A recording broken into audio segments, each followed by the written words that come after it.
Hey, it's January 12th, 2022. Welcome to Triggered. We've survived another day of the plague. I'm Cory Morgan. This show is going to be coming to you daily, live at 11:30 a.m. Mountain Standard Time. We're going to be covering those issues that the mainstream media doesn't like talking about. They don't, they set aside, or they have terrible bias when they come about it, like the CBC. So we are going to be covering those things. Comments are welcome, by the way. It's one of the great things about being a live show. We can interact. So, I love seeing those comments coming through the stream. I won't necessarily respond to everyone, but hey there, Sandy. Good to see you as well. And, you can interact with each other. Keep it civil. But, it's a nice thing with a live show. This is, the old days of talk radio. It's kind of gone to trash. But the interactivity of live, back and forth, you can send questions to me, send questions to the guests. We may get to them. I do read them all eventually. So please, take part and share this with others. I got a big lineup of guests today, so it's not just me you're going to have to listen to the entire way along. Hey there, Stacy. We're going to have Michelle Stirling from the Friends of Science. She wrote a column for us recently about how basically we've got this mass panic that is being fed by the feeding the climate crisis narrative. Marcel Latouche, if people are familiar with talk radio of the past, he was a very popular guest quite often on shows. And he speaks well, and he's written a number of books on public sector accountability and things such as that. It's policy stuff, but he's always got some good common sense, and we'll talk about particularly City Hall and a number of other things. And then finally, I will have Renauld Brousard. He's the Quebec director of the Canadian Taxpayers Federation, and we're going to talk about some of that lunacy that's coming out with a tax against the non-vaccinated in Quebec that they're trying to push, and see what those tax implications are. I'm looking to get a guest to talk about the legal implications of that tomorrow, because this is a big story and a big issue that's going on. Now, I'm going to start with our sponsor, though, before I get rolling on what's fully got me triggered today, and that sponsor is Bitcoin Well. So if you go to bitcoinwell.com, these guys are the fastest and safest way to get into Bitcoin, to try it out, start investing in it. And the big selling point with these guys is they're non-custodial. That means, because people are worried about these things, Bitcoin Well doesn't hold on to your Bitcoins. They're the ones who facilitate your purchase of it. It goes directly to you. So it's your purchase. It's safe. Most of these online ones don't do that. And that's where people worry about scams and such. These guys are a very solid, legitimate company. You control the Bitcoin in your wallet. Bitcoin Well just helps you manage it. And they're the first publicly traded Bitcoin ATM company out there. There's a lot of steps to become a publicly traded company. Those exchanges are very particular about those things. So these guys are solid, and they have all sorts of plans where you can save Bitcoin, invest in Bitcoin, sell your Bitcoin, all of that. Check them out, bitcoinwell.com. And I'll talk a little bit more about them later too, because they're a fantastic sponsor and a fantastic service to get into that cryptocurrency world. So what's got me triggered today? Well, Quebec, they look to be ending universal health care. And it's not an exaggeration. Universal is an unambiguous and definitive term. It means something affecting or done by all people, things in the world, or in a particular group, applicable to all cases. Bottom line, holistic. Everybody, all the time. In the case of Canada's health care, the term universal is used in reference to coverage. It's an integral part. It's one of the pillars of Canada's Health Act. It means all Canadians are to be covered fully for health care, no matter what their circumstances. None should pay more or less than others for care. There's no exceptions. There's even one. If there's even one exception in the coverage for a Canadian citizen under the Health Act, we just don't have a universal healthcare system anymore. So this is big. Now, if Quebec Premier François Legault has his way, universal healthcare in Canada is going to come to an end. He's blaming the unvaccinated for pressures on Quebec's healthcare system right now. Hardly a surprise. Unvaccinated people are the minority most discriminated against in all of Canada right now. Leaders can do anything to them, and the docile public will accept it. Prime Minister Justin Trudeau called unvaccinated people racists, misogynists, and extremists with no repercussions. It's hardly shocking somebody like Legault feels emboldened enough to start taking money from this little group, the unvaccinated, through what he's calling health taxes. Whether vaccinated people put more pressure on the health system or not is irrelevant if the system's going to be universal. What Legault's doing is charging one group an extra amount over another, ostensibly in order to cover health treatment. Labeling it a tax rather than a fee or a fine for not being vaccinated doesn't change the fact that this alters the entire premise of the universal healthcare system. The Premier of Quebec is proposing punishing people who are refusing a medical procedure by taking their money. People will no longer be equal in the system. And it seems to be double pasted. I'm going to get farther up on this in a moment. I'm sorry if... Here we go. Yes. If this odious plan to punish the unvaccinated does manage to remain in place, it opens the door for all sorts of new taxes upon people for health irresponsibility. How far do we want to go in punishing people who do things that put more pressure on the healthcare system than others? Obesity. There's the first one that comes to mind. There's no denying obesity contributes to a number of health conditions, which in turn lead to more costs within the system. Heart disease, lung issues, and complications during medical procedures are all more acute with obese people. Obesity is one of the main comorbidities among people who find themselves in the ICU due to COVID-19. It's something manageable for a person, though it is tougher for some than others. Doesn't it make sense to tax the people whose BMI is, body mass index is above the ideal healthy level? Perhaps a few bucks for every pound until they lose the extra weight. A fat tax, if you will. It's for the greater good, right? How about smokers? Sure, they pay a massive amount of tax on their cigarettes already, but a health tax is only appropriate on top of that. Drinkers? Same thing. I mean, those livers go, things like that. They fall down, hit their head. We should be charging them extra, right? What about skiers? People who do contact sports. I mean, sports are healthy, but there's lots of exercises with health benefits that don't lead to higher chances of broken bones and concussions like those aforementioned sports do. You can do spin classes. You can do yoga. You can, all sorts of things you can lay around your house and do slowly. But we should tax those people who take on such dangerous sports that come in with broken bones and pulled muscles and things such as that, right? Such a list of people who disproportionately burden the healthcare system wouldn't be complete without mentioning senior citizens. Seniors take up the vast majority of healthcare resources while making up a tiny minority of the population. Well, maybe not tiny, but a minority. Is that fair? How dare they live so long? It's only right that we tax a portion of their pensions to make sure they pay their fair share. I think I've gone on long enough to make my point. The examples are myriad, and nobody would be immune from some sort of tax or another if we start trying to punish every possible unhealthy or dangerous activity. It's not a road we want to go down. We know some people put more burden upon the healthcare system than others. We know some people find themselves in the hospital at times for completely irresponsible behavior, which could have been avoided. We accept that, though, because we know it comes with having a universal healthcare system. You can't chip away and cherry pick. A system is either universal or it isn't. I'm not opposed to personal responsible accountability at all. If Legault succeeds and manages to shatter the Canadian Health Act, because that's what he's trying to do, I'm certain many private insurers will happily rush in to fill that void. Private insurers, though, of course, they're going to have health conditions, and just like that, just as they do with life insurance or automobiles, they charge people who are at a higher risk a higher price. And that's the road that Legault wants to go upon anyways. But the thing is, at least you'd be able to shop around for coverage. You can negotiate. Right now, it's a government monopoly, and it doesn't allow for that. You have no choice. You can't get your care elsewhere. You can't get your health. You can't pay elsewhere. It's universal, supposedly, or it must be universal. If you're forced into the system, you can't make exceptions. Aside from the threat Legault is presenting to Canada's universal healthcare system, he's also threatening, of course, the sanctity of free bodily choice. He wants to force medical procedures upon the unwilling. Some might claim that such a tax isn't a use of force. Well, what happens if you refuse to pay?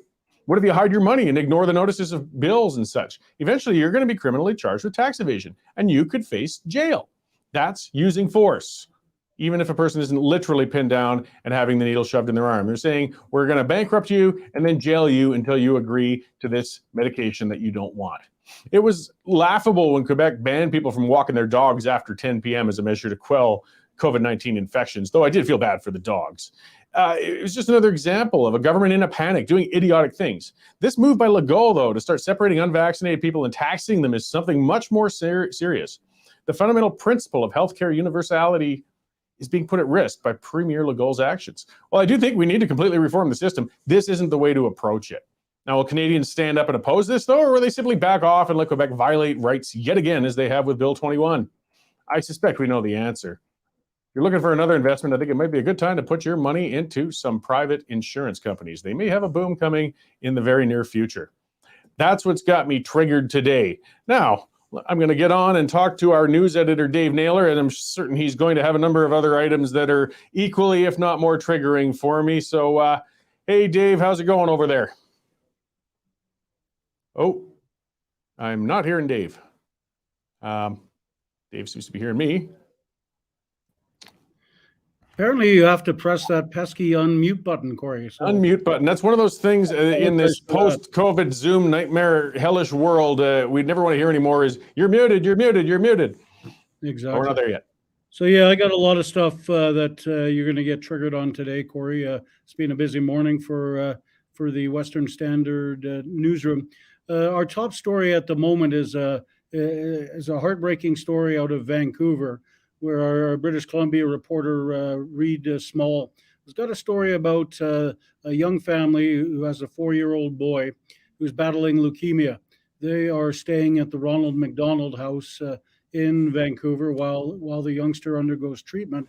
And these Ronald McDonald houses, they're all across the country, and for years and years they've been doing great work.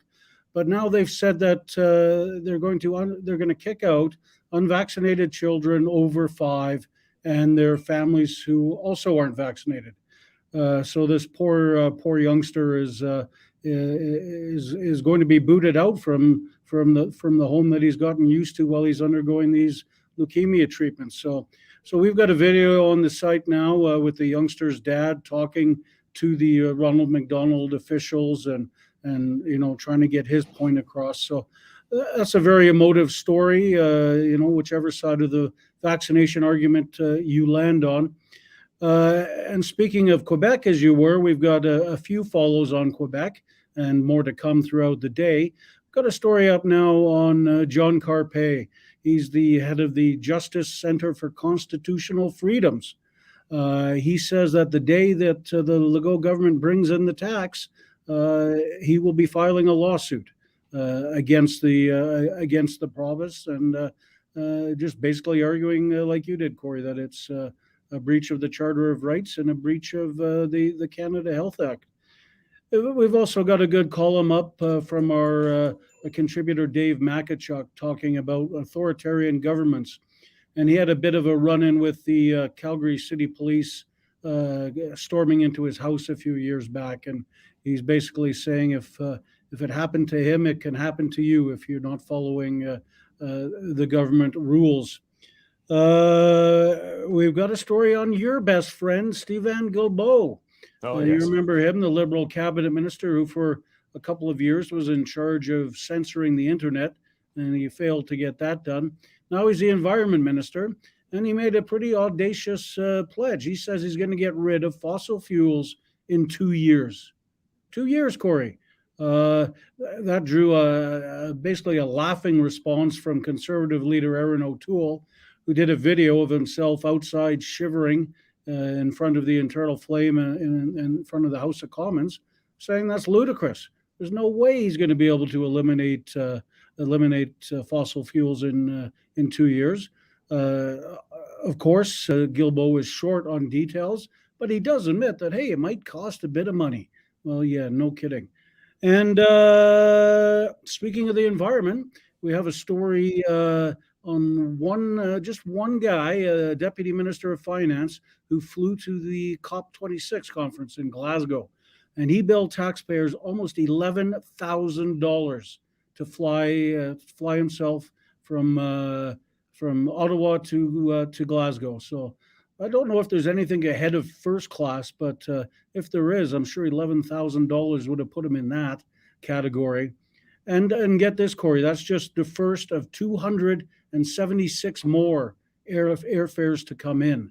We had the largest delegation there, 277 members. Not even England, who could drive up the road to Scotland, had anywhere near that amount. So I think the final travel bill is going to be absolutely astronomical. The hypocrisy from these climate zealots is always astounding. I mean, how do you find an airfare that high? I mean, did they book themselves the Concorde and dig it out of retirement for this or something? I mean, where do these government guys? I mean, I'm sure the airlines, can feel them coming, right? These guys will just sign off on any airfare where a private person, of course, would, blanch and say, no, that's not happening. Put me in coach. I mean, if it was you and I, Corey, trying to fly to Mexico or something like that, we'd be hunting for the deals. We'd say, okay, don't have to feed us, don't have to do anything, just get me there and back. How much? But you don't have to worry about that if you're a government member. You just click on the first option available, and to hell with the taxpayer. Yeah, well, and their head climate lunatic there, Stephen Guilbeault. I mean, he came to Calgary. I got those pictures of him. I'll have to get those for a future show up there. I mean, when he showed up at the McDougall Centre with his large entourage coming out of an SUV that sat idling outside. It was cold. You want to keep it warm for when he's finished his meeting here, and marched on in there. I mean, if he's going to talk about ending fossil fuels within 2 years, which again is insane, you'd think he'd start walking the walk by now. But none of these guys ever do they? They don't. And think about what would have to happen in 2 years. I mean, the number of people driving electric cars, I mean, it would have to go crazy. And, you don't see that many electric cars when you're driving around Calgary. And last week when I was in Vancouver, the eco capital of Canada, there wasn't a lot either. So I think 2 years is, shall we say, somewhat ambitious. Yeah, to say the least. Well, thanks for bringing me up to date on what you're working on. Is there more stuff breaking this afternoon we can look forward to? Oh, yeah, Corey, the news never stops. Our reporter Mel Risden is looking into the long-term care situation in Alberta. It's, as you know, since the start of COVID, which tore a terrible swath through long-term care, they've been struggling. And we're taking another look now at what effect the COVID latest Omicron crisis has had, and some interesting results coming out on that this afternoon. And our reporter demoted her there, a columnist, Linda Slobodian, is going to have an update on the residential grave situation. You remember last year there were several incidents of hundreds of graves each found in former residential schools. I think Kamloops being the one that kicked it off, and followed by several others across the country. Terrible, terrible stories. So Linda's going to be updating us with the latest from there. So stay tuned.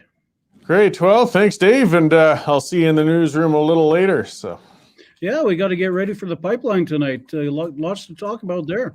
Oh, yes. Yeah. Just that reminder to everybody. Yes, tonight at 7, the pipeline will be coming on. That's where Dave and Derek and I tend to sit down once a week and go over the news stories and try to find subtle ways or not so subtle ways to insult each other. Yeah, I think we'll find some interesting stuff to talk about this week. Great, Dave. Thanks. So, yeah, quite a few things on the go. Getting back to the Ronald McDonald House, I mean, that's just tragic because they really do have a good charity. It's a fantastic cause, and for those who aren't familiar with it, it's for families, especially say if you lived outside of a major city. They've got a big facility outside of the children's hospital. If your child has to have a lot of treatment and things going on and you're spending extended periods at the hospital, it puts a huge financial burden upon parents. But you want to stay as close to your child as possible and maintain as much normalcy as possible. So Ronald McDonald houses allow families to reside close to the hospital and keeps it affordable. And now that they've pulled this where they're evicting, children who haven't fit the vaccine definition, it's just so sad to see such a good charity screwing itself like this and harming the children. I mean, the bigger priority right now is the treatment of that child. I mean, we know from the numbers, vaccination for COVID-19 is not the highest priority in keeping kids safe. When we got a child being treated for leukemia, that treatment is most important. And the proximity with that child's family, of course, in something this serious. So that's just awful to see. And as I said, I like to give a lot of credit to McDonald's for founding and doing that fantastic service and charity, but to see them, making a mess of it like this it's just, I'm so sick of this bloody pandemic. I'm sick of the idiot responses to it. I'm sick of the damage people are doing to each other with it. I'm just sick of it, and I'm afraid we're not out of it for a while yet. I'm going to have Michelle Stirling on shortly, from Friends of Science. But I do have to speak to one of our sponsors first, of course, because they're the ones who help pay for us. We, as you know, we are not government funded in any sort of way. And the government's not really in a rush to give us any money. So we're not holding our breath on it. We weren't asking. We rely on you guys to go to westernstandardonline.com, take out memberships, check it out. $10 a month. You get a free trial to do it the first time around. And if you like what you see, if you like all that stuff, that content unhindered, you can keep your subscription going on. And the more people subscribe, of course, the more we can keep producing this good content, getting those reporters and covering the stories that you just aren't hearing from other outlets. So one of those sponsors we have is the Canada Shooting Sports Association. And their website is cssa-cila.org. It's a bit of a mouthful, but it gets you there. And if you just Google Canada Shooting Sports Association, you will get there. And they got a bunch of good news. These guys are guys who are standing up for your right to responsibly, own and use and trade and firearms. Whether you're hunting, sports shooting, or a collector, it doesn't matter. It's your right, and they're standing up for it. And they've got court challenges going on your behalf. They give all sorts of resources for just other safe use of firearms or the exchange of it. They have a good listing on their website of all the trade shows where you can go. And they got a big event coming up in Las Vegas. I don't have the details right on hand, but there's one coming up. Go to their website and check it out. I mean, hey, if you want to go with a bunch of other Canadian firearm aficionados and socialize and find other great things to purchase and enjoy, go to Vegas with them. Canada Shooting Sports Association. They are one of our sponsors, and we appreciate it. And check them out and help them. Okay, let's bring Michelle Stirling in. I've had Michelle on before, and it's always great talking to her. How you doing, Michelle? I'm good, thank you. Oh, I better unveil the crystal ball here since we're in the new year. I have to keep it covered, otherwise it'll start a fire if the sunlight hits it. Oh, well, yeah. Speaking of science, getting magnifying and prisms, you can cause some heat getting onto the common subject, the greenhouse effect. But for now, we're talking about, I guess, climate panic. You wrote a column on this recently talking about that and some of the censorship that's gone on for people who speak to it. So maybe if you want to kind of run down what you wrote for us there, that's available on westernstandardonline.com, by the way. Well, basically, recently Dr. Malone was deplatformed, and so was Joe Rogan, and they did an interview about the COVID situation, and they said the magic words mass formation psychosis, which is a term coined by Matthias Desmet, who's a professor of psychology at the University of Ghent in Belgium. And so they were talking about the fact that there are many bizarre policies associated with COVID, and that for many people, the fear has risen to such a level that incomprehensible kind of suggestions are being made about the vaccinated, the unvaccinated, about the future, about, in fact, right now, I understand the unions in Alberta are demanding a circuit breaker lockdown. So, these are not rational public policies. And Lieutenant Colonel Redmond has shown that lockdown was never, ever part of pandemic management. But my article really relates to the climate emergency, because people are not able to see that nonsensical, hysterical mass formation psychosis that's really inherent in the climate emergency. And in fact, there's even a plan written by a woman named Margaret Klein Solomon, who's a clinical psychologist, and is called Leading the Public into Emergency Mode. So she actually writes in her plan that I just made some notes here that this is an emergency, and when people get into emergency, heightened emergency thinking, it's contagious. So she wrote this in 2014, and she advised people, in these different climate groups to just get into emergency mode because it would make other people feel fearful, and they would respond accordingly. So, just like shouting fire in a crowded theater, people trumpet out the door. Well, that's exactly what happened with the climate emergency. And we see similar kinds of elements happening in the COVID crisis as well. And, COVID is a real thing. People do die from it. It is dangerous for many people. But many of the policies that we see are just as nonsensical as the climate policies, because they're all based on this heightened emergency thinking rather than calm, rational, thoughtful consideration of the many needs of public policy. Yeah, and that's a problem. Like you'd mentioned Greta Thunberg, of course, who's a popular figure for pushing climate change. And she said outright she wants people to panic, which is a ridiculous thing to ask. But I mean, it was almost a moment of being candid. But I mean, we know in life, one of the worst times to make important decisions on anything is when you're in a panic. When you're in an emergency and you're panicking, it means you're running around like a chicken with your head cut off, and you are not going to make a wise choice on how to rectify that. So we should be saying, let's not panic, but let's be concerned. Let's look at this rationally. Let's look at this calmly. But the climate hysterics and the COVID hysterics want us to panic, which only, of course, leads to bad policy. Right. And as you mentioned about Greta, two of the phrases or the whole scenario that Margaret Klein-Solomon, the clinical psychologist, came up with is imagine that your house is on fire, and our house is on fire. I want you to panic. These are the words that Greta parroted, and people around the world fell into this mesmerizing climate hysteria and followed her. Now, in April of 2021, I think it was even on Earth Day, Greta testified to the US Congress. And Congressman Norman asked her, so what's the science behind your phrase, I want you to panic? And she said, oh, well, there's no science behind that. It was just a metaphor. I don't literally want anyone to panic. Well, there are people who can't sleep at night. There are children who are terrified that they won't live to grow up to be an adult. There are families that have completely changed their lifestyle because they think that the house is on fire, that our planet is heating up. And that's not what the data shows. And there's Greta telling us that, hey, there's no science behind that comment.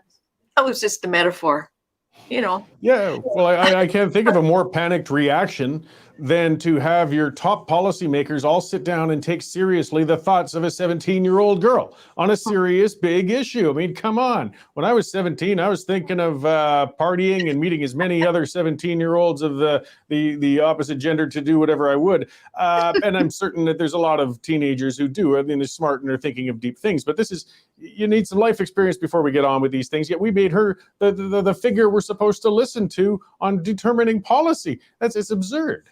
Mm-hmm. Well, and if you look behind the scenes, there's a very good book by left-wing blogger and journalist Cory Morningstar, very similar name to you, yes, but different person.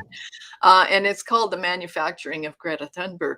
And it's about how these carbon offset investors, including Al Gore, of course, but Ingmar Renshag and all these Swedish participants in a company called We Don't Have Time, they were backing her. Effectively, she was the walking native advertisement for their push to have everyone in the world participate in carbon offset trading. And they even created all these little apps, and you could love bomb or hate bomb companies for their climate friendliness and stuff like that. So, the whole mass psychosis of climate really stems from this psychologist's, plan to scare the pants off people. And it worked, and it's terrible. Like, we should disassemble it right now and go back to normal. Because, now we see the media are picking up on every extreme weather event and crying, oh, well, look at all the flooding in BC. That's because of climate change. No, it's because of poor maintenance of the dike system there. These atmospheric rivers are very common in that part of the world. And in fact, in 1861-62, in Sacramento, they had 43 days of rain, biblical rainfall. That was an atmospheric river that just parked over that region. So it's not about climate change. These are extreme weather events. They have nothing to do with climate change. And yes, humans do affect climate, but it's nominal compared to what Mother Nature can do. Oh yeah, we got to get realistic. I mean, the only difference is now we can see it. Now we can live stream it. It can look a lot more scary. We can see it real time. I mean, 80 years ago, you read about it in the newspaper a week later, and it was hard to relate. You didn't see the horror somebody was dealing with in a weather event or things such as that. And everything's blamed on climate change now. I mean, Roberta Shelton is a commenter here, says, don't forget about the doctor in BC who diagnosed a woman with climate change. Yes, climate change made her sick, apparently. And yesterday, I thought it was The Onion. I thought it was one of those, parody sites. But no, it was CTV. Oh, one of Canada's top broadcasters actually had a headline article saying that it's been discovered that climate change will increase kidney stones. So yeah, it does everything. And again, I'd expect this out of Greta. I would expect this out of Guilbeault and other lunatics. But wow, one of our biggest broadcasters in the country, and that's what you put out, is that climate change is going to give you kidney stones. I mean, the leap these guys are making, if they really want to get on with it, I guess, yeah, let's just say it. Climate change will cause impotence, because we know little blue pills are worth a lot of money in this world, and we know what people find is important or not important in the real long run. Well, this is how many of these researchers get funding, because you just put climate change in your document and then you can access the climate funding. And, there's a very good paper by Matthew Nisbet, and he writes about how all these big philanthropies have been pumping something like $600 million a year into these ENGO charities worldwide. And on top of that, these individual philanthropies who are associated with the climate works groups have pumped in their own hundreds, billions of dollars. And many times, because if they're a charity, that's been matched either by citizens or other tax-paying bodies like municipal governments, federal governments, provincial governments. So, billions of dollars have been pumped into this. And a lot of the academic funding comes from these guys. And also they've also funded media. Tides funded the Toronto Star for a 6-month campaign in the lead up to the Paris Agreement, claiming they had no editorial control. Oh yeah, sure, they didn't probably have editorial control, but who pays the piper calls the tune. And it's not just ideologues and people who are concerned and hairy armpitted hippies who want to change things. There's a lot of money in this industry. It's a sub-industry unto itself. I mean, some researchers, they may want to go into other things, but they know if you aren't going to if you're not going to pitch it to the school of something really hysteric and important, you're probably not going to get the funding. So you don't even apply for those things in the first place. Or I think of that massive multinational corporation worth hundreds of millions of dollars that we call Greenpeace. When they're going to the door and rattling their cup and asking people to give them money, they don't come up and say, well, we kind of want to sort of save the darting snail over in this spot, or stop a little bit of logging over here. I mean, they want to scare the hell out of you. They're going to say, your kids are going to fry like an ant under a magnifying glass if you don't donate to us right now. And they sell the fear. And as you said, it's contagious. I mean, it's a monetarily based strategy on the part of a lot of these organizations and people. Mm-hmm. Yes, and the thing is, once you've set this up, like if you start a little group, like our group is run by volunteers, and we have a handful of contracted services. I'm one of them, but generally speaking, we operate on volunteer power and about $150,000 a year from our members, who are also subscribers to our newsletters. So that's an inconsequential amount. The Deloitte report that was an adjunct to the Allen inquiry found that these top 31 ENGOs in Canada had accumulated millions of dollars of assets, and they also got $2.1 billion in money from governments, and most of them are already tax subsidized charities. But these groups now have a huge number of employees, and they have to find a way to keep paying them. so they ramp up the fear all the time to get more donations. And this is something that Patrick Moore told me in an interview that I did with him, where he said, you start off with a little volunteer group, and then you start adding some services, and then all of a sudden you got to meet payroll. So what do? Ratchet up the fear.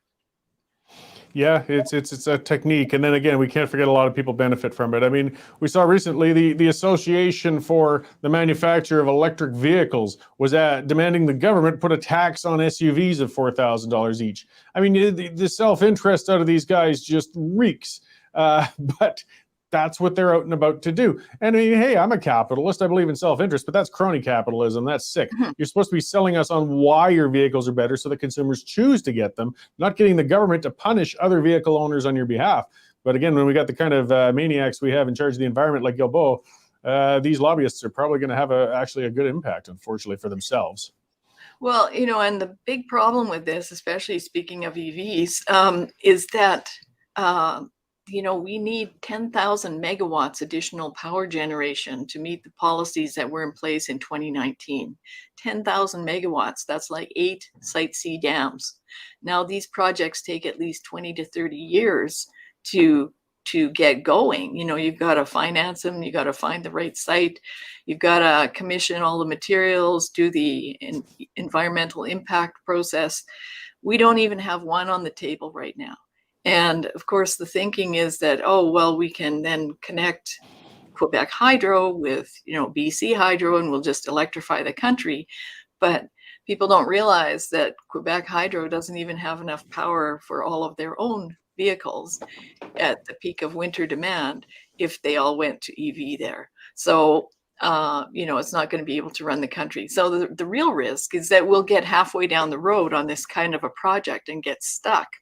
When everything will be broken, we'll all be poor and we'll be sitting in the dark because of these poorly thought out policies based on Margaret Klein Solomon's climate emergency.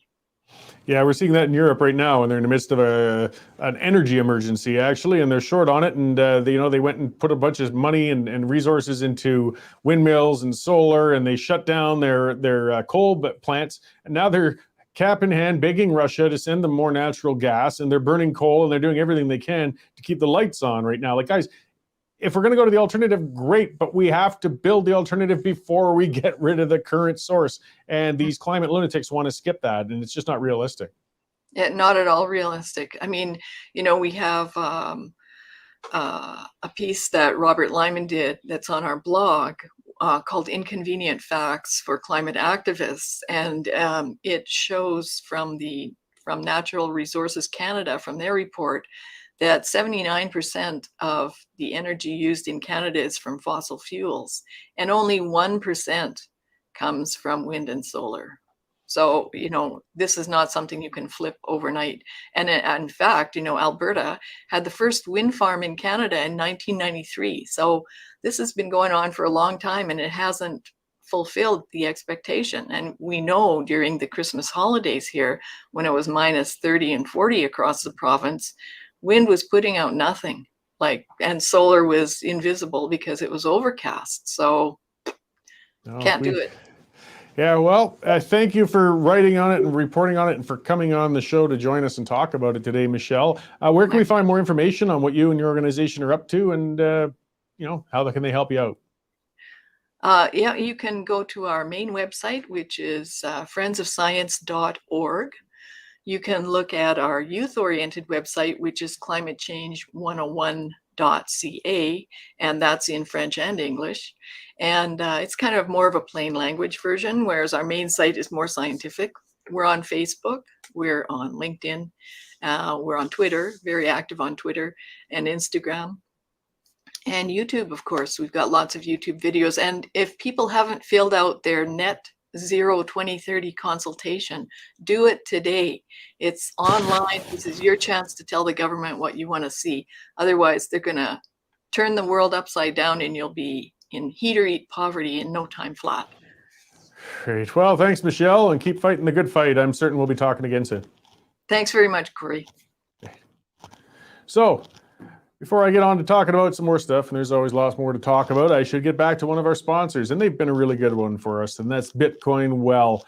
I spoke a little bit about them earlier, and some of the things these guys provide, cryptocurrencies. I mean, even the name itself kind of sounds, it's crypto. What is that? And that's what these guys I really like about them is they help educate us on what that's about, that it is a safe investment, that it's a practical investment. It's things you can use in your regular life. You can set up investment to go into your Bitcoin wallet. It goes directly to you, and it would come in, say, every 2 weeks or once a month, just like a car payment. It comes out of your one bank account, goes into your Bitcoin account. And then you can do things like set up automatic bill payments and all sorts of things online as well, just like any other account. They have ATMs, 200 of them in the West, all over the place. Actually, they got some in Montreal too, I believe. I'll have to double check that. So you can, again, deposit into your ATMs and do all sorts of things. They also have in-person white glove service, free one-on-one consultations. You're not just looking at a website. They'll talk to you. They'll do virtual consultations online anywhere in Canada, or even meet you in person to help you set up your Bitcoin account and use it responsibly and safely. I mean, currencies, they are not as stable as we'd hoped for, especially those fiat currencies with, government and central bank management. So Bitcoin takes you out of that and helps you take control of your own wealth. So go to bitcoinwell.com, and these guys will help you along into that world of cryptocurrencies. So, yeah, quite a discussion with Michelle. The lunacy just keeps going on, and it just can't seem to be countered, right? And it is a mass madness. And when somebody referenced it, as she was saying on the Joe Rogan show, he got canceled for it. You're not even allowed to talk about this, but it is. It's a mass psychosis, and it's causing people to act irrationally. That's when, again, the big subject lately is mandatory vaccinations. It's insane. People are pushing for that. And you see some of the polls that come out asking the general public, do you think it's a good idea? And it's an astounding amount of people say yes. I mean, people who we would have thought had more common sense, had more compassion, had more of a realistic idea about things are saying, yeah, I think the government should force my neighbors to undergo a medication that they don't want. That's mass insanity. That's panic.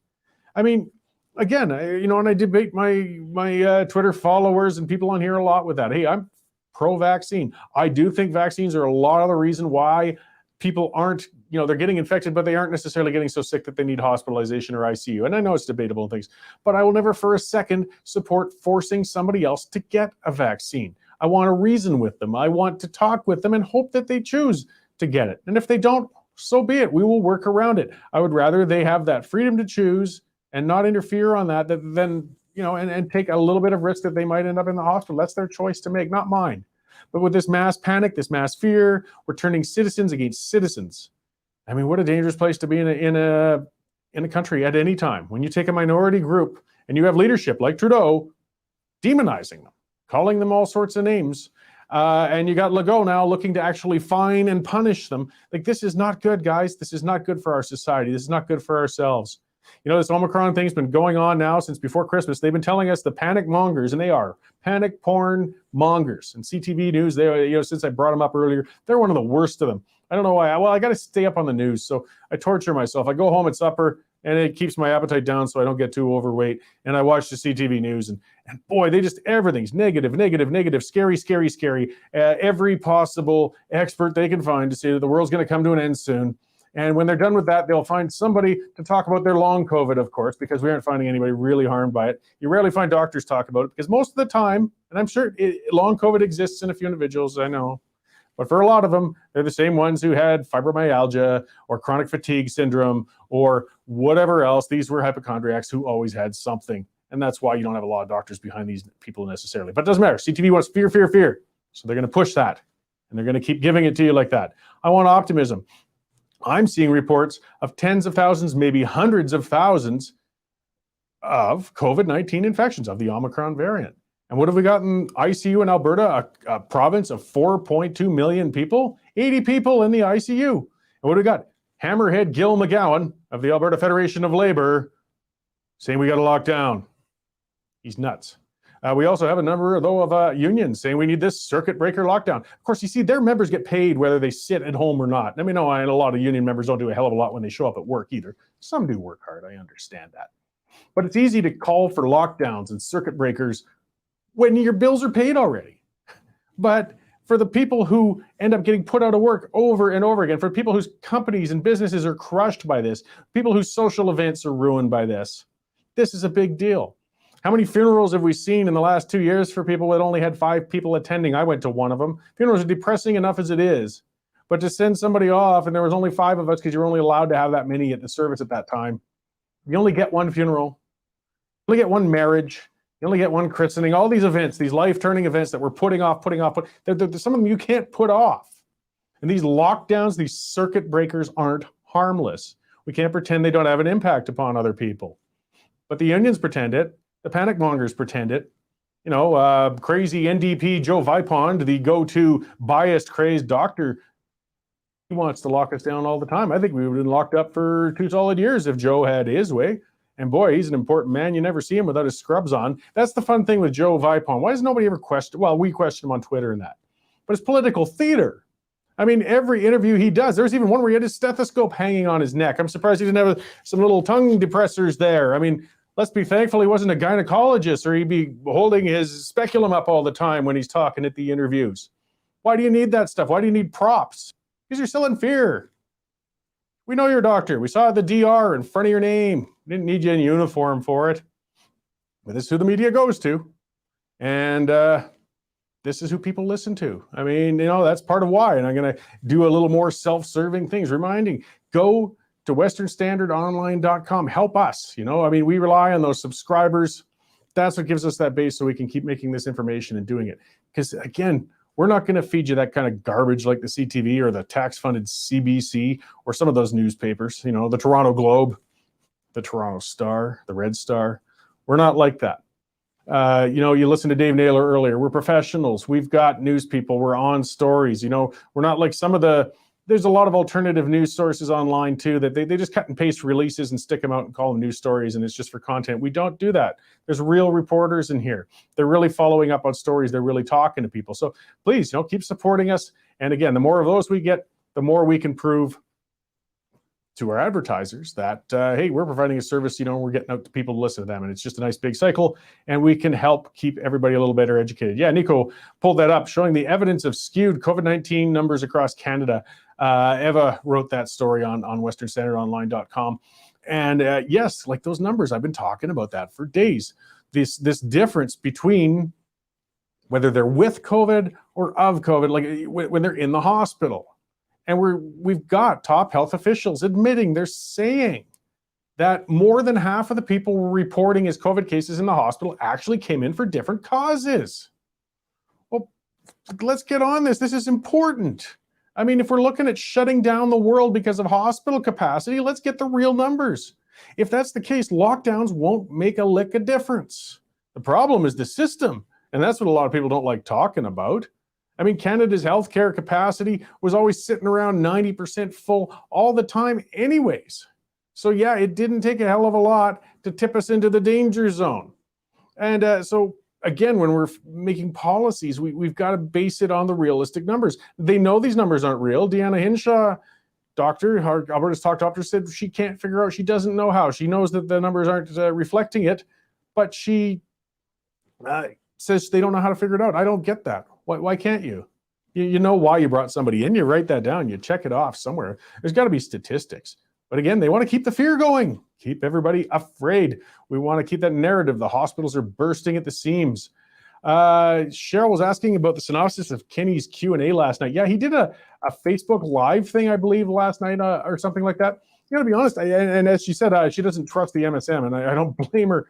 That's one of the things I do like that Kenny and some of the others are doing. I mean, that's one of the good things with social media. You can bypass the mainstream media at least and watch those things. You might not agree with what he's saying and everything, but it is a good way to reach out to voters and people without having to filter through those media organizations. I have reached out to Kenny and try and get him on. He's spoken to me in the past, but not lately because we've been a little rough on him.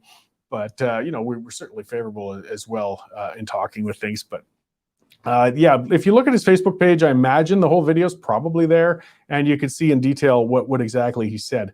So I got my next guest on deck. I'm going to get to him pretty quickly here. I haven't talked to him in a while, and I've been looking forward to it. But I'm going to speak quickly about our sponsor before we get there again one more time with the Canada Shooting Sports Association.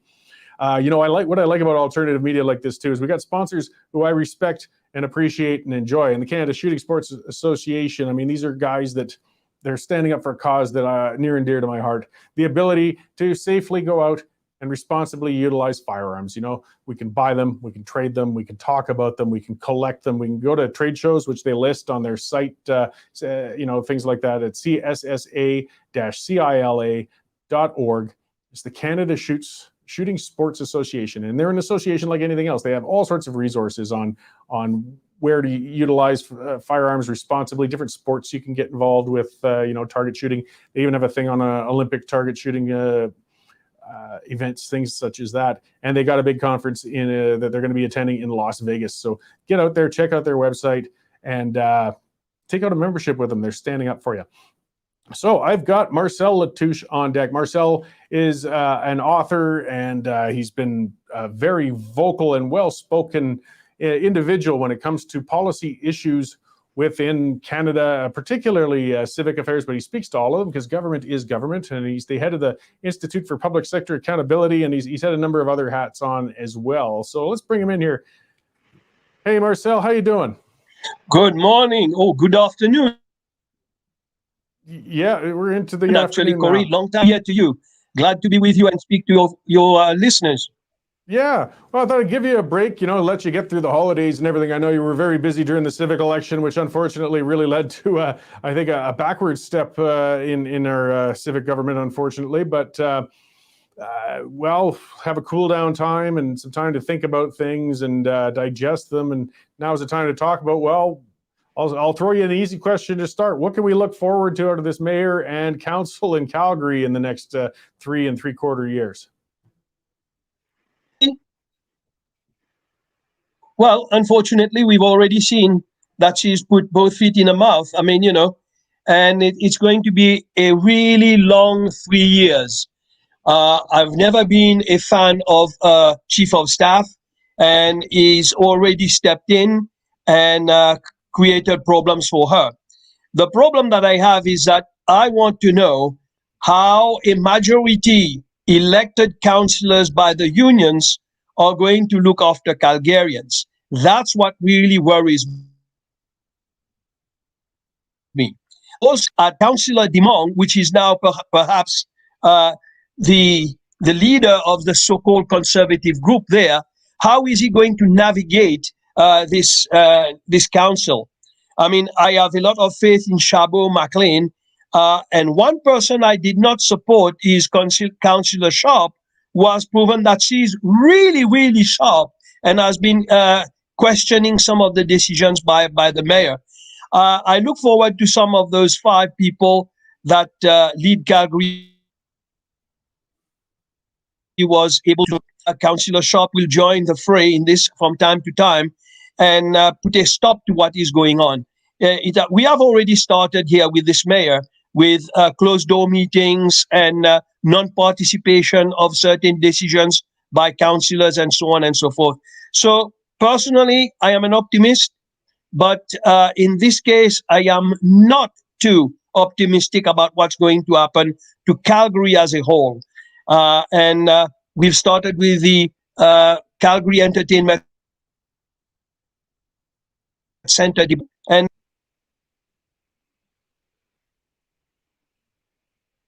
looks like we've had a bit of connection issues, but I think you said, yeah, the first big issue that's really hit us is that event center debacle we've got going on. You know, it's part of a past administration that got us into it. And now we got the current administration that seems to have flushed it down the toilet at a great expense. But a lot of people don't want to give up on it. And it looks like the council's talking now about trying to move back into coming up with something. I mean, is there something they could do or should do in this? Well, to an entertainment center. I was always opposed to how it was being funded. 50% by the city of Calgary is not a good thing. Although people say to me that the arena will be owned by the city of Calgary. I don't really like that because that means maintenance at the future years and all this, the risk is too great. I think there are other alternatives out there. This morning, I tried to post something on my Facebook page with regards to how many in a different manner. And many arenas in Canada have been financed with less public money from the city. They have received money, obviously, from the province, from the feds. But the fact remains is that the city didn't have to put that much money. The problem that I have with all this is that when people say to me, oh, this is going to be an anchor and is going to bring taxes, is going to bring revenues, I agree. Let's start from this point. There is no revenue being generated at all. To give incentives for people to build the arena, it would be a better way than using taxpayers' money. This is what I'm saying to you. We could do municipal tax-free bonds.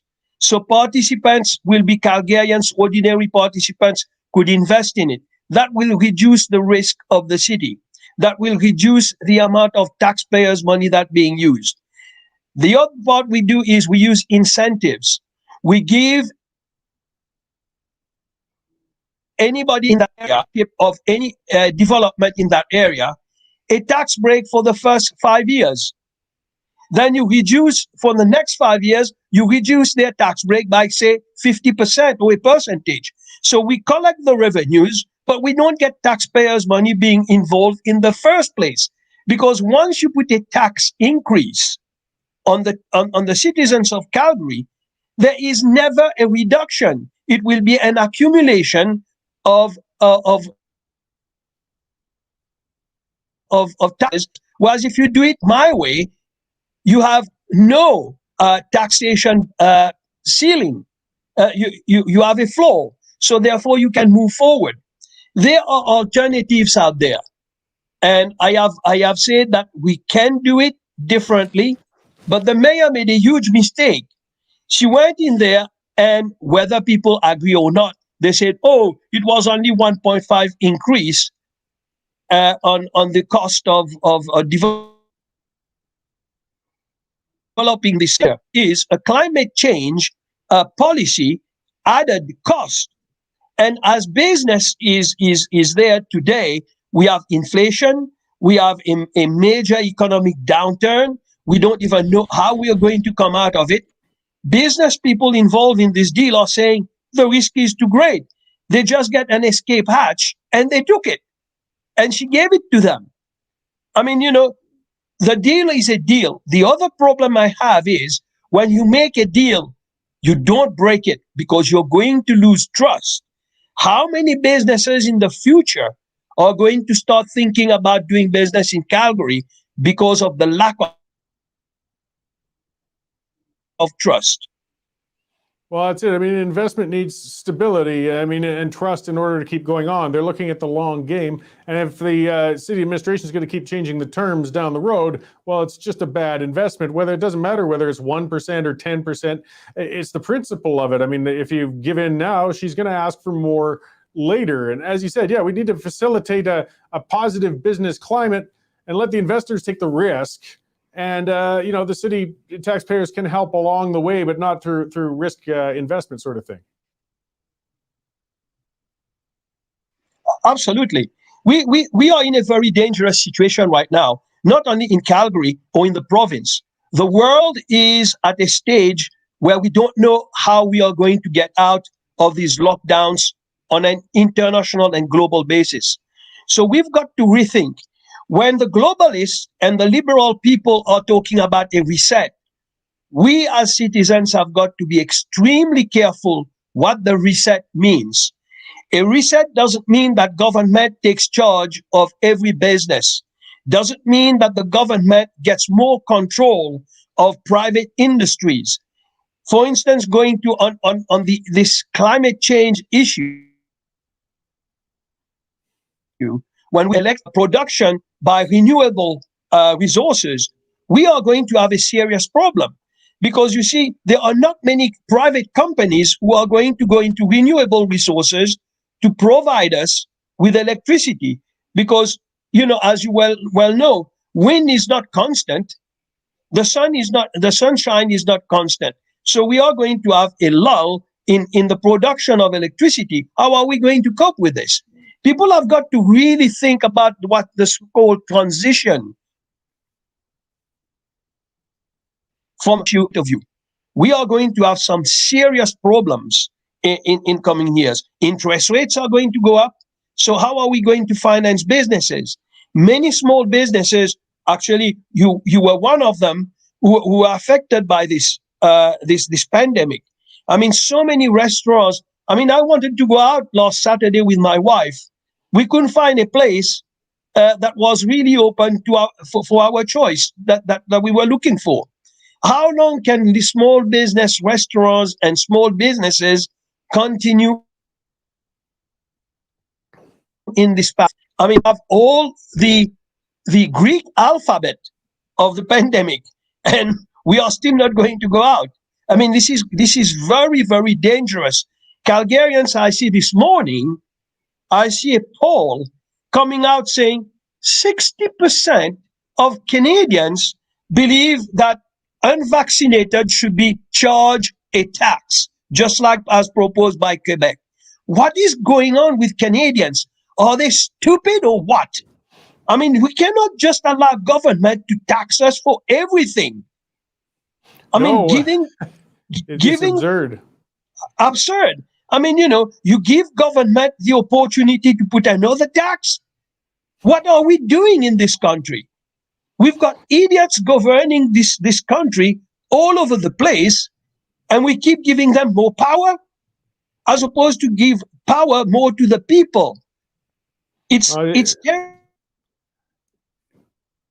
Yeah, it's a frightening and disturbing trend. But I mean, you've been working to at least expose the idiots, and hopefully, we can push and pull and try to change public opinion from some of these panicked approaches they're taking to things. Before I let you go, I mean, what are you working on lately, Marcel, and where can we find more information on what you're doing? Right now, I'm not working on anything. I'm just watching the stage, how it develops before I do anything. I'm just watching what is going on at the provincial level. I'm watching what is going on at the federal level. I will be told, because I think we are going to enter in the provincial arena some very difficult times here, with perhaps a change in leadership, a change in government, perhaps because of some of the boondoggles of the UCP. We shall have to see what happens.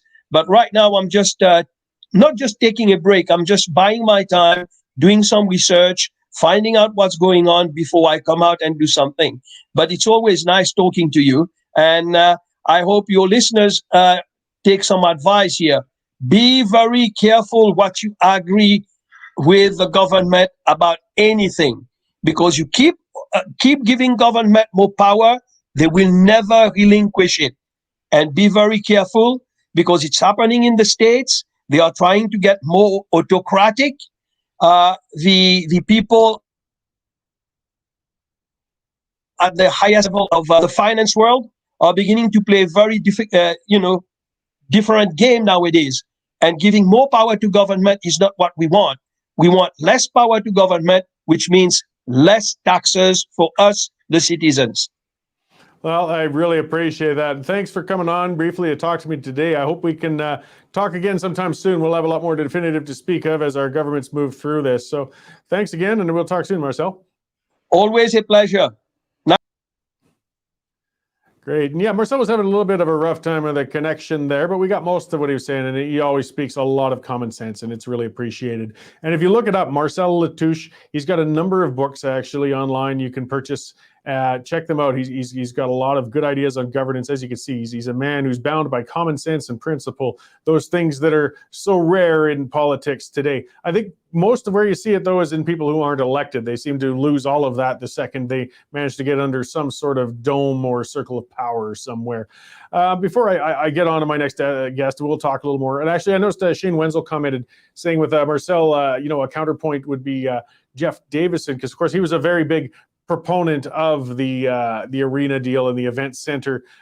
If you look on our YouTube channels or Rumble or wherever you're watching, Melanie Risden, one of our reporters, did do an interview one-on-one with Jeff Davidson, so you could sort of get the pro arena sort of perspective from that if you wanted to get that counterpoint. We've got a lot of content aside from our show that we put up online. Check it out at the YouTube page for the Western Standard or the Rumble site or Facebook. We share a lot on all sorts of levels. AB Free says CTV Calgary did a poll. 81% said no to tax injection-free Albertans. So yeah, depends on which online poll you do. You're going to get different results. That's a more promising one. Again, when it comes to something in my view as extreme as forcing people to take a medication, I think it should be more like 95% opposed, that sort of thing. But obviously our world has gone more than a little mad lately. Why is it impossible for people to accept that they have a different perspective? It's, as I said, I know I get flack from both sides, but I'm fully supportive of vaccinations. I'm going to keep getting them. And I know you guys are still going to get on my case about it. I think it reduces my chances of getting really sick in the hospital. But again, never for even a heartbeat do I think somebody should be forced or coerced into getting it. We can do it with reason without taxation, coercion, and government force upon us. It's just frightening. And then to think of our fellow Canadians talking about each other, saying we want to support the government in forcing each other to do these sorts of things. It's just it's depresses when we get on these shows sometime. I'll talk about something positive before I bring Ronald in. Our sponsor, again, one more time with Bitcoin Well. These guys have been a great sponsor.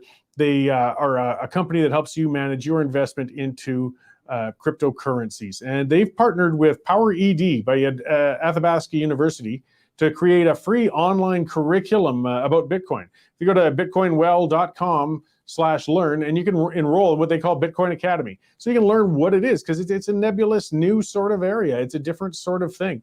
And they've got corporate options. You can pay your employees in Bitcoin with the Employer Bitcoin Savings Plan. They've got things that you can set up for buying and holding Bitcoin for your businesses. These guys have all the resources out there, the ways to invest in Bitcoin and make it work for you safely, of course. That's where people always fear with something new. They want to make sure their money's safe. Of course, you've worked hard for it. But I don't know, is your Canadian dollar really all that safe? Is your RRSP that safe? Government's been talking even about a tax on the equity of your house. So even that might not be safe. Boy, it's going to be really hard for them to get my Bitcoins out of me, though. So, maybe as a hedge against the state coming after your earned resources, Bitcoin Well might help provide you with those means. So I see Ronald in the waiting area, and he's from the Canadian Taxpayers Federation. He is the Quebec director there. It's the first time we've had him on the show. I'm looking forward to this because we've got quite troubling and bizarre taxation development going on in Quebec under the Premier Legault. So let's bring Renauld on here. Hey, how you doing? I'm doing pretty good. How are you, Cory? Oh, very good. Thank you. So as has been making news across the country, of course, your premier has pitched taxing or fining or whatever way you want to put it. The government's taking it. I guess it's always a tax from people who have chosen not to get vaccinated. What's the taxpayers' response to that, the Taxpayers Federation? Well, the Taxpayers Federation, we've never been a big fan of new taxes. And I feel like I have to make the standard disclosure here. I'm twice vaccinated. I'm taking my appointment for the third dose. But this kind of tax is simply misguided. If you think that the current restrictions that are applied on unvaccinated people are not enough, and that we just need to have like a couple of extra $100 that we take out of their pocket every year to motivate them, I'm sorry to say, but that's probably not motivate people to get vaccinated. Like if people think their nose is going to fall off if they get an injection, I don't think a couple of $100 a year is going to be enough to motivate them to do it. So this is just another tax grab. Yeah, and where is it going to lead? How punitive will it get? As you said, there's people, they feel, I'm not one of them, but I understand that people feel that the vaccination is really going to harm them. Some people think it's going to kill them. Well, nobody ever, if they feel that, is going to submit to it. So as those bills mount up, are they just going to keep paying the bills, or will they eventually get fined or charged for tax evasion? This is a really frightening road to get down. And plus, a term that we don't hear as much as we used to, but it used to be a big one, was social engineering. The government's trying to use its taxation abilities to control how you live. And I don't think that's what the purpose of taxation is supposed to be in the first place, is it? Absolutely not. And a lot of pushback we've been hearing has actually been from groups worried about social welfare of people, because of course there's a lot There's a lot more vaccine hesitancy in a lot of marginalized communities that simply don't have money to pay for this. Take a homeless person, for instance, that is not necessarily vaccinated at this point. Do they have the money to pay a couple of extra $100 a year simply because they're not vaccinated? I don't think so. I don't think this kind of punitive tax is going to do anything to help people, especially, and it's important to note here, it's not like Quebec are not already taxed a lot anyway. Quebec is the most heavily taxed jurisdiction in all of North America. And we're just adding this other tax on top of it. It's not going to make anyone better off. So you're on the ground in Quebec, though. I know there's been, Quebec's also the most restricted jurisdiction in Canada.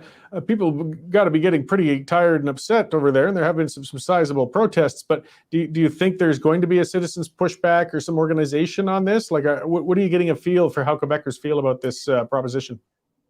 I'd say there's probably not going to be a lot of protests, but I don't think there's the same level of compliance as there used to be. Even with curfew, we haven't seen very, very big protests, but we've seen a lot more people openly defying a curfew or openly saying that they're just going to sleep over at a friend's house to avoid a curfew. And I think there's a lot less satisfaction right now with how the government has been handling the pandemic. The latest survey actually showed that there was a 20-point drop in Legault's approval rating for how he's handling the pandemic just in the last couple of weeks. And I don't think this will help here. I think this is just an easy political maneuver. It's very easy for the premier to try and say, we'll just shift the burden on that 10% that's unvaccinated. But I think a lot of people are seeing through this. A lot of people are asking some questions about how it'll affect everybody. And, this is not just something that will affect the unvaccinated.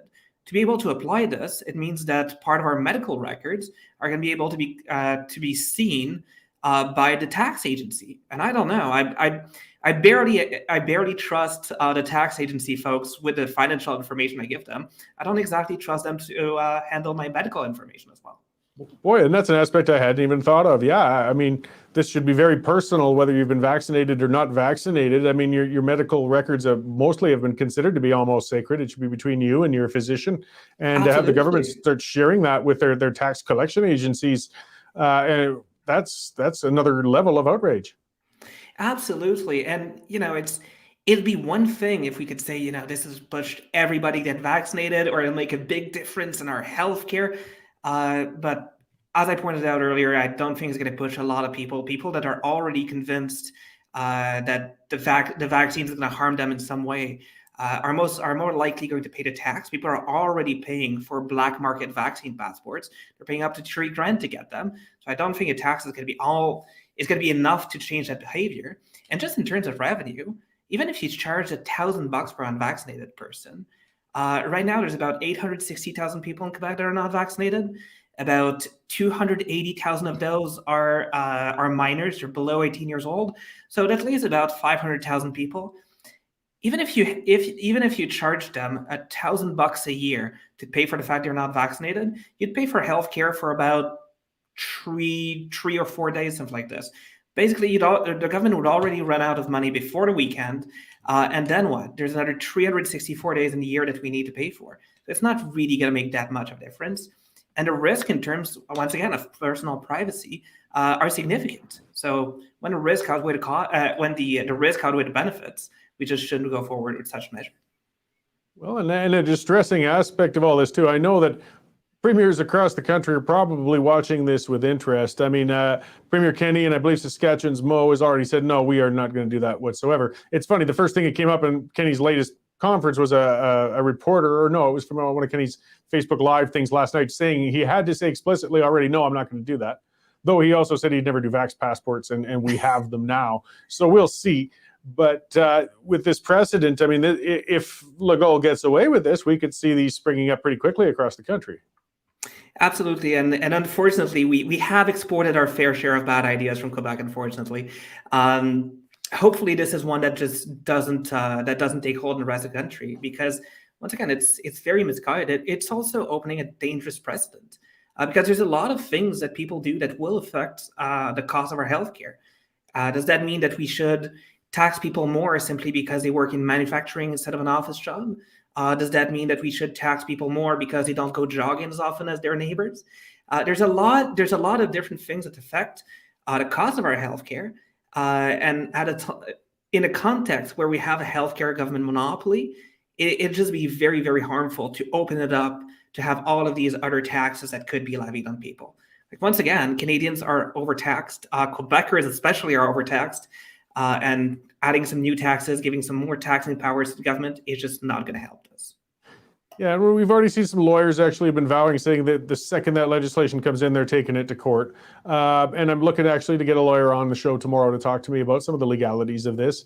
I know it's not necessarily the realm of the Taxpayers Federation, but you're well versed in politics. Like, wouldn't some of this be considered to be in contravention of the Canadian Health Act? I mean, we're kind of really pushing the limits of what's considered universality if we start picking and choosing, who has to pay for coverage and things such as that.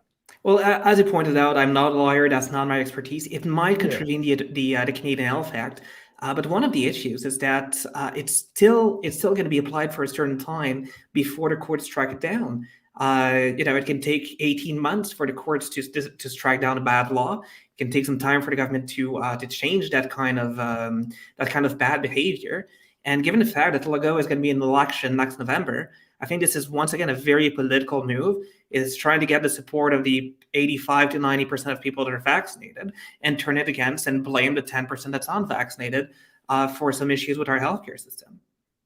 Well, and it is a divide and conquer tactic. Again, if people are scared, we saw it, for example, I guess you could say with the PPC, when they did target in getting support from people who oppose restrictions, vaccinations, things like that. You get a very solid core of support, but it's a very limited one. And it leaves them in that limited corner with a dedicated support core. Legault is kind of going the other way around. Well, no, we're going to pursue that majority and sideline and demonize the other 10% perhaps. But again, it's such a divisive and destructive way to play politics, unfortunately. It really is. And once again, like, I get it. People are pissed. People want this pandemic to end. People want to be able to go outside again. Like, I have a curfew at 10 p.m. every night that's imposed by my government. God knows I want this to end, but we're not going to tax our way out of a pandemic.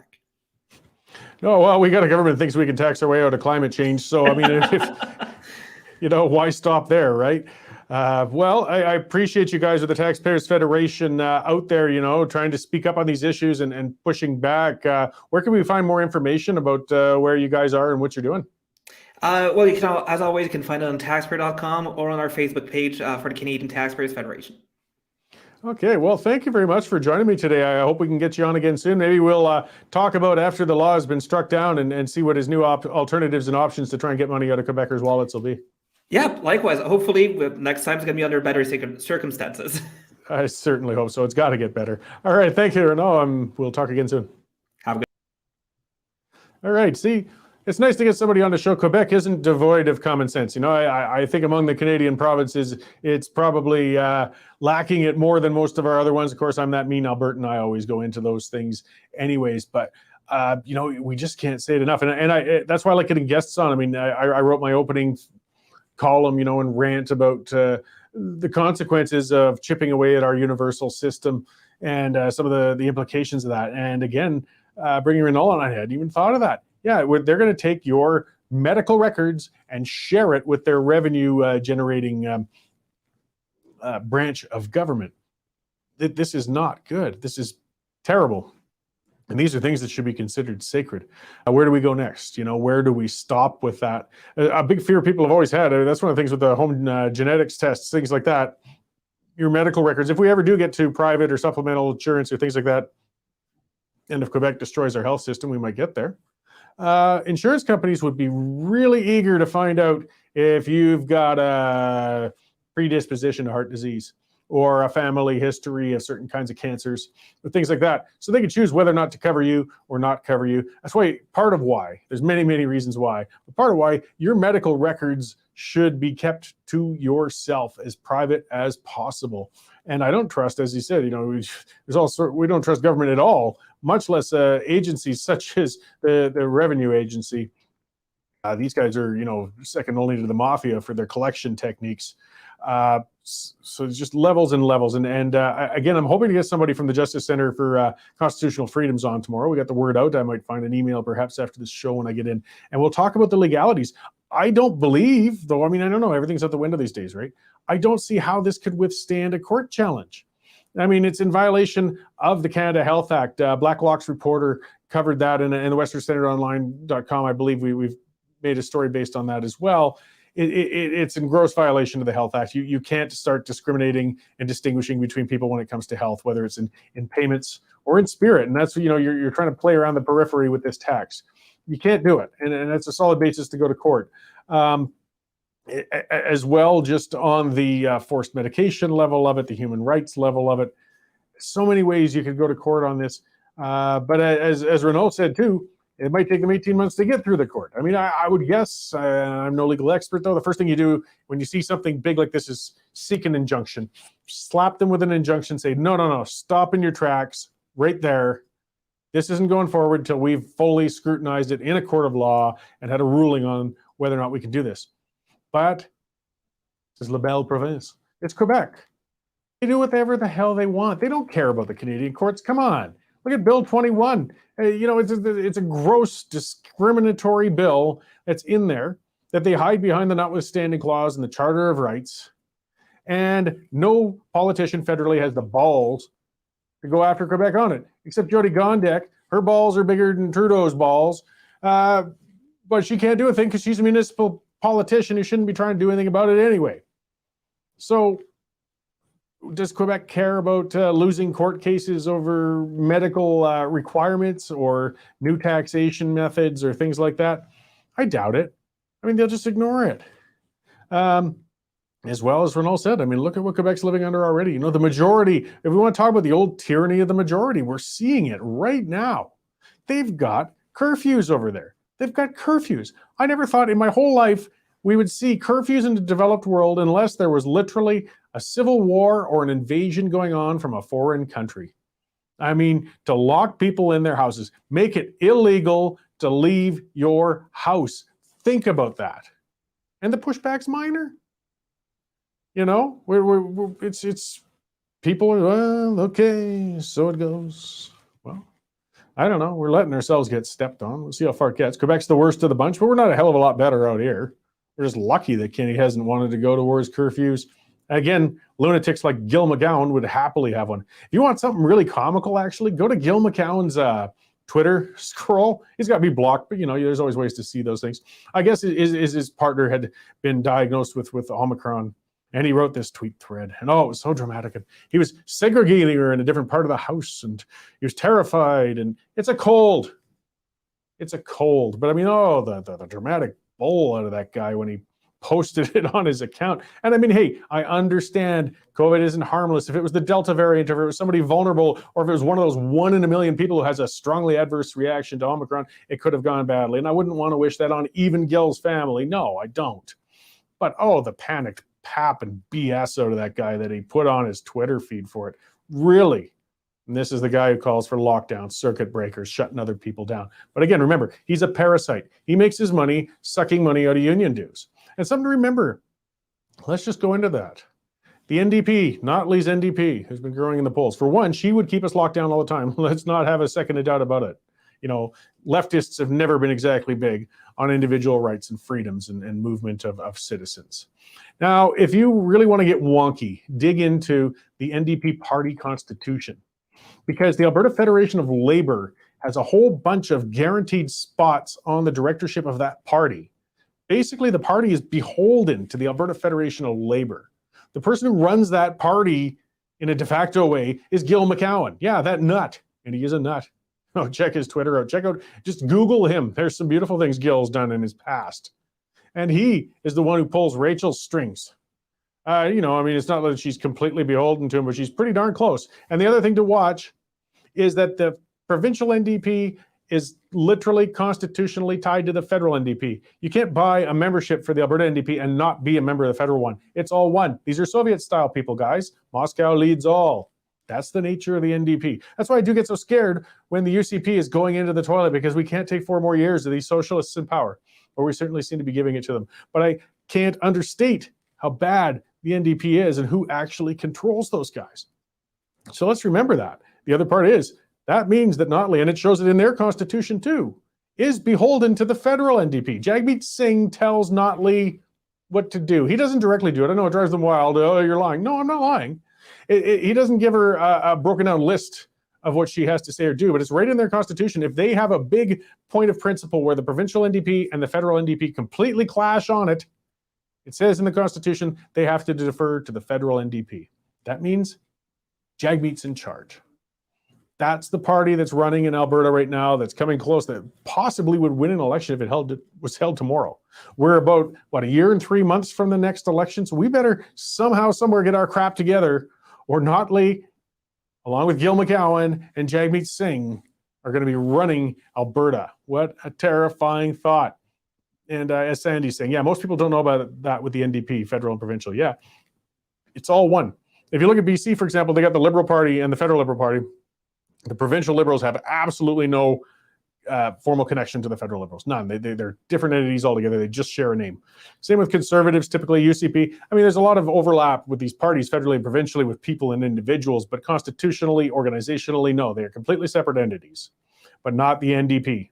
NDP, one big centralized party, and you have no choice. You can't just join a branch. It's all together, guys. Solidarity forever, right? Except if you're one of the 10% who might not want to get vaccinated, then we will sideline and separate you and punish you and demonize you and shut down the world until somehow this bug goes away. Because that's the other thing with socialists. They feel government can fix anything. The only reason this pandemic is happening is we didn't govern ourselves hard enough. And sometimes you got to understand, it's not within the power of government to do something. But these guys will never understand that. All right, that's enough pissing and moaning and ranting out of me for today. Got another good show coming up tomorrow. As I said, I'm looking to get somebody to talk to the legal aspects of, the taxation of people on health in Quebec and how that might have ramifications across the country. And make sure, again, help us help you. Subscribe to the Western Standard. Go there, westernstandardonline.com. You can get the full stories, full opinions. If you haven't already subscribed, take one out. Check it out. There's a free trial.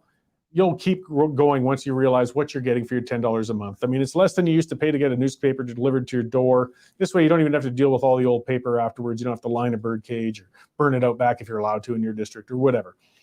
We don't get tax dollars. We're relying on you for this. And then subscriptions have been great, by the way. The Standard's doing fantastic. We had our staff meeting today.